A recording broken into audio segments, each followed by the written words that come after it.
Ever wondered how planes manage those incredibly long flights without stopping for a quick fuel top-up? Welcome to the fascinating world of aerial refueling, a dance in the sky that keeps aircraft flying longer and further than ever before. Imagine two planes, one called the tanker, flying through the sky with a mission to refuel the other, known as the receiver.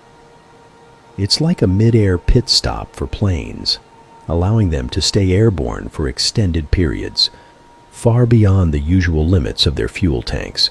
This remarkable ability not only saves time and fuel, but also stretches the boundaries of military and some special civilian operations across the globe. The inception of this game-changing technique has significantly revolutionized long-distance flights. And here's a fun fact. In 1958, a Cessna 172 Skyhawk was kept in the air for an astounding 64 days straight, all thanks to the magic of aerial refueling. So, how do these high-flying partners pull off such a delicate operation? Picture this. Two aircraft approaching each other, closing in until they're just 100 feet apart. It's a maneuver that demands precision and skill, especially given the turbulence and potential for danger. There are two main styles in this aerial ballet: the probe and drogue, and the flying boom.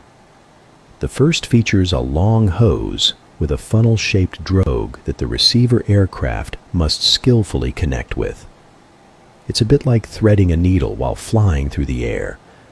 The second, favored by the Air Force for its speed, uses a rigid boom to directly transfer fuel at an impressive rate.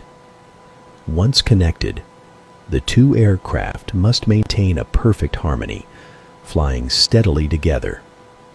Any sudden moves could disconnect them, turning this ballet into a bit of a juggling act. But when done right, the fuel flows, and the mission continues.